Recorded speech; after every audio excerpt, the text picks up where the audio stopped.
ज्वालामुखी क्या है, तो लोग कहते हैं जिसके मुख से ज्वाला निकलती है। खैर ये भी सही है, जिसके मुख से ज्वाला निकलती है, आग निकलती है, उसे हम ज्वालामुखी कहते हैं। लेकिन एक प्रोफेशनल के तौर पर अगर पूछा जाए ज्वालामुखी क्या है तो क्या कहेंगे, तो कहेंगे ज्वालामुखी एक ऐसा छिद्र होता है, एक ऐसा छिद्र या दरार होता है जिसका संबंध पृथ्वी के अंदर से होता है। देखिए ये पृथ्वी के अंदर से होता है और उसके मुख से लावा और गैस निकलते हैं, बाहर निकलते हैं। जैसे देखिए हमने बनाया है पृथ्वी, ये पृथ्वी का ये क्रस्ट है जिस पर हम लोग निवास करते हैं, और ये पृथ्वी के जो क्रस्ट के निचले में एक एथनोस्फीयर है, एथनोस्फीयर है, दुर्बलता मंडल है। ये पृथ्वी से जहाँ पर हम लोग खड़े हैं यहाँ से लगभग 100 किलोमीटर से 700 किलोमीटर नीचे तो पाया जाता है, तो 100-200 किलोमीटर नीचे पाया जाता है। मतलब 100-200 किलोमीटर जहाँ पर हम लोग खड़े हैं उससे नीचे हर चीज़ इतनी गर्मी है कि हर चीज़ गल जाती है, कोई भी चीज़ अपनी अवस्था में नहीं रह पाती है, हर चीज़। तो वहाँ पर उसी क्षेत्र को हम मैग्मा चैम्बर, एथनोस्फीयर या फिर हम दुर्बलता मंडल कहते हैं। इससे मैग्मा चैम्बर, वहाँ पर बहुत मैग्मा भरा हुआ है। आखिर मैग्मा होता क्या है? मैग्मा कोई खास चीज़ नहीं होती है। जब तमाम धातुएं, धरती के अंदर तमाम धातुएं होती हैं, जैसे लोहा, कोयला, तांबा, जस्ता, सोना, कुछ भी हो, जब वो गल जाती हैं तो उसको हम मैग्मा कहते हैं। जैसे आप लोहार खा जाएंगे, ठीक है, सोनार कहे जाएंगे, सोनार सोना गलाता है और लोहा गला जाता है। तो जो लिक्विड आकार का होता है, लिक्विड जो बन जाता है लोहे का, सोने का या किसी धातु का, उसे हम चाहे पत्थर का हो, उसे ही हम मैग्मा कहते हैं। कहने का मतलब किसी भी चीज़ को हम गला दें और गल के वो द्रव रूप में आ जाए तो उसे हम मैग्मा कहते हैं। ठीक, तो धरातल के निचले हिस्से में जहाँ पर मैग्मा चैम्बर होता है तो ज्वालामुखी एक ऐसा छिद्र होता है, धरती के ऊपर एक ऐसा छिद्र होता है, ठीक है। और इस छिद्र का संबंध ये देखिए एक नली के द्वारा धरातल के अंदर तक होता है, और जिसके द्वारा मैग्मा धरातल पर आता है और मैग्मा हुआ, गैस हुआ, ये सब धरातल पर आकर और बाहर ठोस रूप धारण कर लेता है। और यही जो ठोस रूप धारण करता है, ठीक है, यही मैग्मा आकर ऊपर लावा बन जाता है। लोग अक्सर पूछते हैं मैग्मा और लावा में अंतर क्या है, तो जाहिर सी बात है जब वो द्रव अवस्था में रहता है तो उसे कहते हैं मैग्मा, और जब वो ऊपर आकर ठोस रूप धारण कर लेता है तो उसे कहते हैं लावा कहते हैं। ठीक, मैग्मा और लावा में इतना अंतर है, मैग्मा लिक्विड और लावा ठोस बाहर आकर। और जब यही चीज़ें आकर ठोस होकर बाहर धरती पर जम जाती हैं तब जाके एक नई चट्टान का निर्माण होता है, तब जाके चट्टानों का निर्माण होता है, जिसे हम आग्नेय शैल कहते हैं। खैर वो तो अलग का टॉपिक है, हम उसके बारे में पढ़ा देंगे आपको। तो आग्नेय चट्टानों का निर्माण होता है, वो भी आग से बनी होती है, उसे इग्नियस रॉक्स कहते हैं। तो आसान सी भाषा में ज्वालामुखी एक ऐसा छिद्र होता है जिसके अंदर से मैग्मा और अन्य गैसें, ठीक है, वो धरातल पर आकर जम जाती हैं, ठीक है। और सबसे ज़्यादा अगर पदार्थ निकलता है तो इसमें से गैस और जलवाष्प, पहले जब ज्वालामुखी फूटता है तो उसमें से पहले गैस और जलवाष्प निकलता है, और सबसे ज़्यादा देखा जाए तो जलवाष्प की मात्रा होती है। जलवाष्प 60 से 90% जलवाष्प होती है। और जो गैसें होती हैं उनमें hydrogen, carbon monoxide, carbon dioxide, sulphur oxide, nitrogen, तमाम जहरीली गैसें होती हैं जो इसके अंदर से निकलती हैं। अगर हम इसके बाद जो बात करें तो जो विखंडित पदार्थ होते हैं जैसे टफ, लेपली, बम, ब्रेसिया, ये सब छोटे से लेकर बड़े आकार तक इनको बांटा गया है। टफ छोटे आकार के, लेपली, बम मतलब जो ज्वालामुखी फूटता है ऊपर जाता है और उसके बाद फिर उसके टुकड़े नीचे धरती पर गिरते हैं, वो सब बम कहलाते हैं, बम के आकार।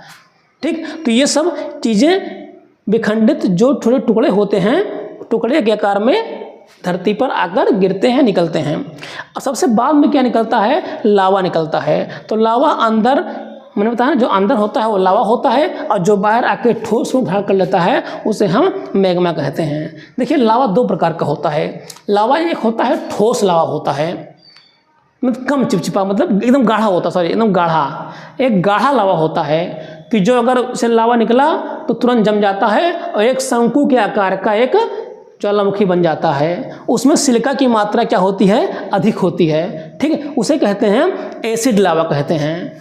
लावा दो होता है, एक होता है एसिड लावा, वो चिपचिपा होता है, गाढ़ा होता है, ठीक है। जैसे मान लीजिए आपका ये ज्वालामुखी फूटा और ऊपर गया तो ये ठोस और भड़कता शंकु के आकार का बन जाता है और चिपचिपा होता है, ठीक है। तो इसे कहते हैं एसिड लावा, कहते हैं एसिड लावा। और दूसरा होता है जो कम गाढ़ा होता है, कम चिपचिपा होता है, तो उसमें क्या होता है, सिलिका की मात्रा कम होती है और वो दूर तक ऐसे फैल जाता है, तो उससे सील्ड ज्वालामुखी बनता है। कहने का मतलब है कि चिपचिपा होता है, ऊंचा बनता है इससे शंकु, और जो कम गाढ़ा होता है वो फैल जाता है, हल्का सा ऊंचा होता है, उसे सील्ड ज्वालामुखी बनता है। खैर हम इसको सेकंड पार्ट में बताएंगे कि ज्वालामुखी सील्ड क्या है, शंकु क्या है, सब बताएंगे।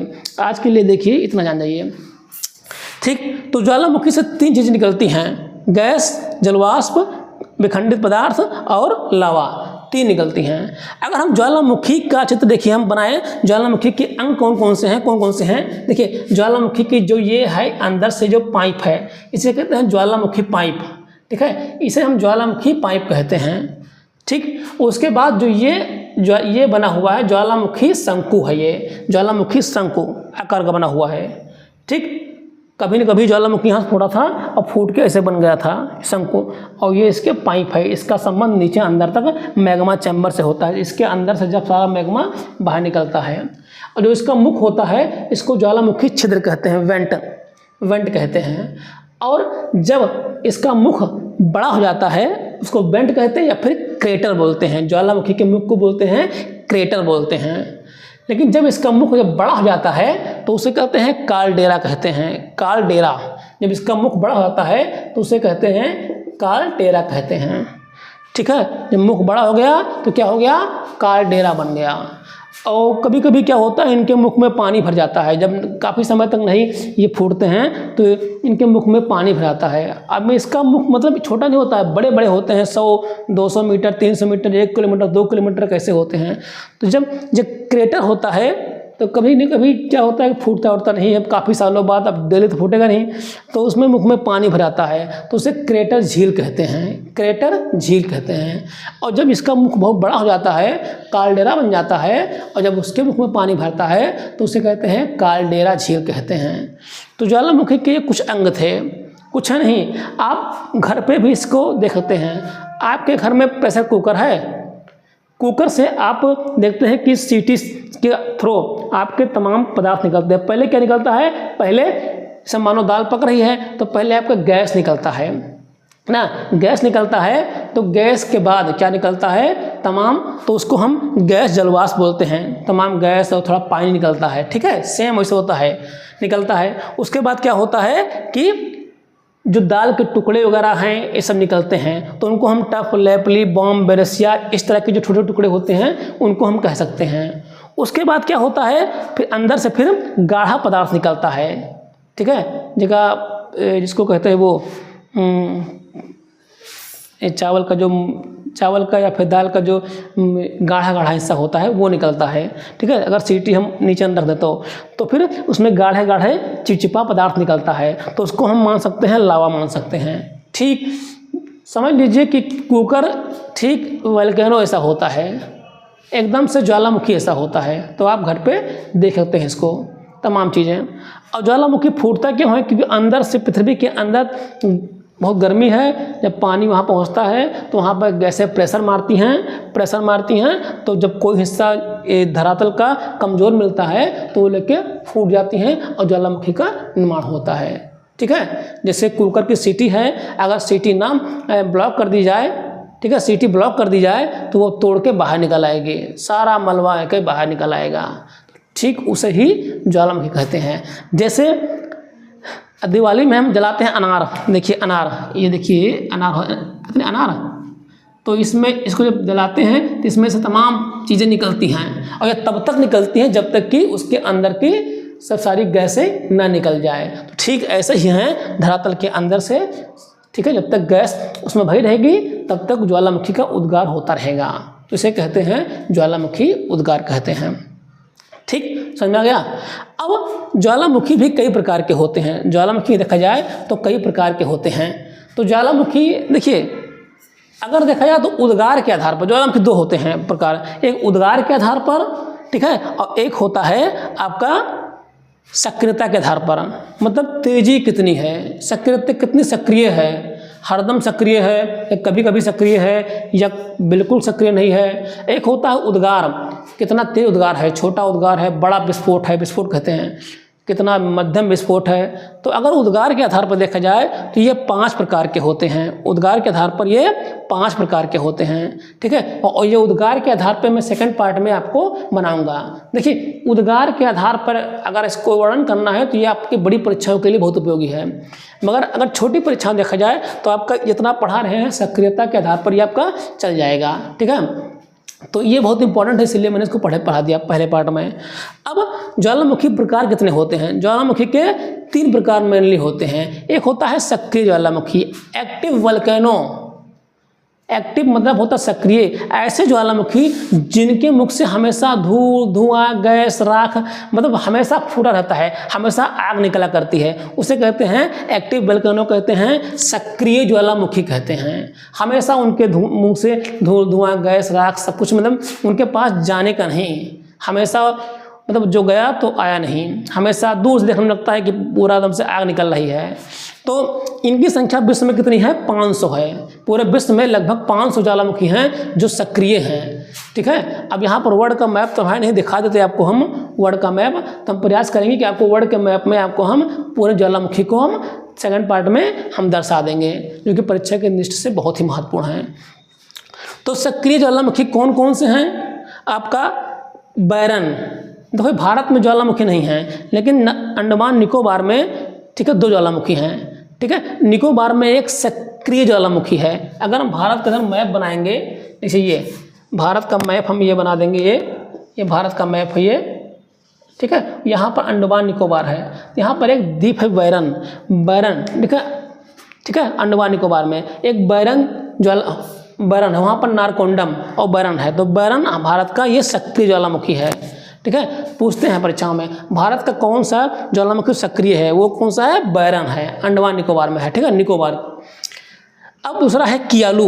कियालू मतलब एक कियालू नाम का ज्वालामुखी है, कियालू और मोनोलोवा, कियालू और मोनोलोवा। कियालू बहुत सक्रिय है, हमेशा सक्रिय रहता है, ठीक है। वो कहाँ पर है? हवाई द्वीप में है। हवाई द्वीप जैसे आपको अगर दिख रहा होगा तो उत्तरी अमेरिका, ये आपका ये दक्षिणी अमेरिका है और ये उत्तरी अमेरिका है। उत्तरी अमेरिका के यहाँ पर एक इसका हवाई द्वीप है। उत्तरी अमेरिका में यूनाइटेड स्टेट अमेरिका का एक राज्य हवाई, तो हवाई पर भी एक क्या कहते हैं, ये कियालू और मोनोलोवा, ये आपका कियालू हो गया और मोनोलोवा, ये हवाई द्वीप पर है, ठीक है, हवाई द्वीप पर है। और एक है समेरू। समेरू इंडोनेशिया में है, ये जावा द्वीप पर है। जावा द्वीप इंडोनेशिया का बहुत ही छोटा सा हिस्सा है, ठीक है, लेकिन अगर देखा जाए तो 60% जनसंख्या वो इंडोनेशिया की उस पर निवास करती है। और देखा जाए तो इंडोनेशिया का लगभग भूमि का लगभग 8% है, लेकिन 60% जनसंख्या जावा द्वीप पर निवास करती है। वहाँ पर गन्ना वगैरह बहुत अच्छी खेती होती है, कपास, गन्ना। तो इंडोनेशिया में कौन से 3? समेरू, मेरापी और दुकोनो, ये इंडोनेशिया में पाए जाते हैं। इसको मैं सेकंड पार्ट में दिखा दूंगा कहाँ पर है। एटना, सिसिली, एक सिसिली द्वीप है, वो इटली के अंतर्गत आता है। वहाँ पर एक एटना है, वो भी एक्टिव वोल्केनो है, इसके हमेशा धुआं, राख और आग निकला करती है। एक है स्ट्रोम्बोली, ठीक है, अभी इसको बताता हूँ बाद में। पिनाटुबो नाम का एक परीक्षा में आया था, पीजीटी में एक बार हमने दिया था।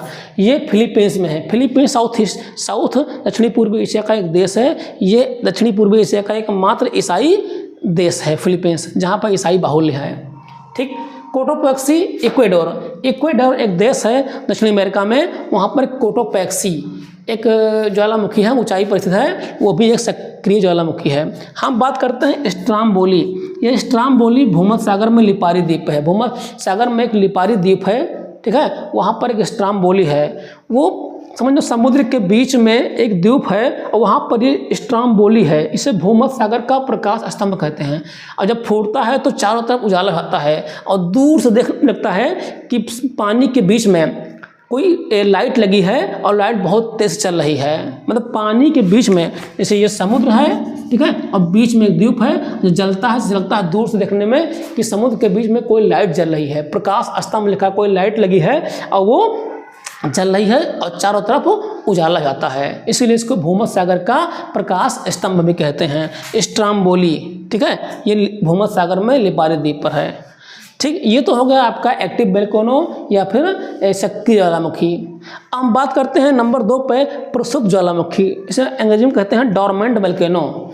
इसकी खास क्या बात है, पहला तो बहुत एक्टिव था, हमेशा एक्टिव, लेकिन दूसरा क्या होता है कि कभी कभी एक्टिव हुआ, विस्फोट हुआ था, उसके बाद क्या हुआ कि इसका मुंह बंद हो गया, विस्फोट नहीं हुआ फिर। अब वो काफ़ी दिनों तक विस्फोट नहीं हुआ तो लोग समझते हैं कि अरे चलो कुछ होगा ऐसा, इस पर घर बना लो, अब रहने लगते हैं, कभी कभी शहर बस जाते हैं या फिर लोग गांव देहात जैसा बड़ा हो वहाँ पर रहने लगाते हैं, लोग रहते हैं। फिर क्या होता है, अचानक इसमें विस्फोट हो जाता है, और सही बताएं बहुत ख़तरनाक होता है। जब अचानक हम किसी को मारते हैं, अगर हम बता के किसी को मारने जाएं तो सावधान हो जाता है, लेकिन अगर अचानक कुछ हो जाता है तो बचने का कोई भी टाइम नहीं मिलता है, तब तो भगवान ही बचाएं। तो ये वोल्केनो जो होता है ख़तरनाक होता है, इससे अपार धन जन की क्षति होती है। क्राटाकोवा इंडोनेशिया में एक ज्वालामुखी था, ठीक है, ये कई बार फूट चुका है कई सालों में। हम देखो यहाँ पर पढ़ रहे हैं क्राटाकोवा, जी आपको दिखा रहे हैं कि क्राटाकोवा, ठीक है, आपको दिखा रहे हैं, ये देखिए इसमें लिखा हुआ है, इसका प्रथम उद्गार 79 ईस्वी में हुआ था, इससे पंपुआई और हरकुलिस नगर मतलब कि पूरी तरह से ये ज़मीन के अंदर पट गए थे काफ़ी समय से, इतना ख़तरनाक था। और 1888 के आसपास ये क्राटा इंडोनेशिया में था, ठीक है, ये समझ लीजिए कि इतनी तेज विस्फोट हुआ था कि इसकी आवाज़ इंडोनेशिया तक सुनाई पड़ी थी, और 6 महीने तक इंडोनेशिया के आकाश में समझ लीजिए कि अंधेरा छाया हुआ था, इतना तगड़ा विस्फोट था। तो ये सब चीज़ें बहुत ख़तरनाक हैं, तो इसमें अचानक विस्फोट होता है कभी कभी, इसलिए ये बहुत ही डेंजर हो जाते हैं। प्रसुप्त ज्वालामुखी मतलब इसमें कभी भी विस्फोट हो सकता है, ठीक है, 100 साल 200 साल 300 साल बाद, 50 साल बाद, 20 साल बाद, 30 साल बाद, काफ़ी समय तक मृत पड़े रहते हैं। अब अचानक जैसे होता नहीं वायरस, ये एक्टिव हो जाते हैं, और इसीलिए इनको प्रसुप्त ज्वालामुखी कहते हैं। और ये कौन कौन से हैं, इटली का विसुवियस, इटली में एक विसुवियस है, बता रहे थे हम ना कि पोम्पियाई शहर ये आपका पूरा नष्ट हो गया था। फ्यूजियामा जापान का फ्यूजियामा, ये भी एक मतलब कभी भी फट सकता है, Fujiyama. Krakatoa Indonesia, Narcondam Bharat, वो बैरन था जो एक्टिव था और नारकोंडम एक्टिव नहीं है, वो प्रसुप्त है, कभी भी फट सकता है, ठीक, हालांकि अभी तक कभी बहुत जल्दी नहीं फट गया। अब सब आखिरी होता है शांत ज्वालामुखी, ठीक है, शांत, ठीक है। आदमी भी 3 प्रकार के होते हैं, जो हमेशा गुस्से में रहते हैं, जो कभी कभी गुस्से में होते हैं, जो कभी कभी गुस्से में होते हैं, खतरनाक काफ़ी होते हैं। एक होता है शांत, एकदम शांत ज्वालामुखी, न कभी विस्फोट हुआ है और न कभी होने के चांसेस हैं।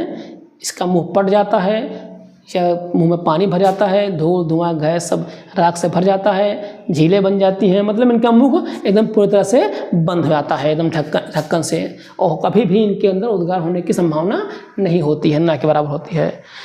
इसमें एक है ईरान का देवबंद और कोह सुल्तान, देवबंद और कोह सुल्तान वो ईरान का है। और एक म्यांमार अपने बगल एक देश है, इसका नाम पहले बर्मा था, तो म्यांमार का पोपा, ठीक है। और तंजानिया में, अफ्रीका में तंजानिया है, तंजानिया में किलिमंजारो एक पर्वत भी है, किलिमंजारो भी डेड हो चुका है। चिम्बाराजो इक्वाडोर में है, इक्वाडोर में एक चिम्बाराजो है, बहुत ऊंचे ज्वालामुखी है, ये भी डेड हो चुका है।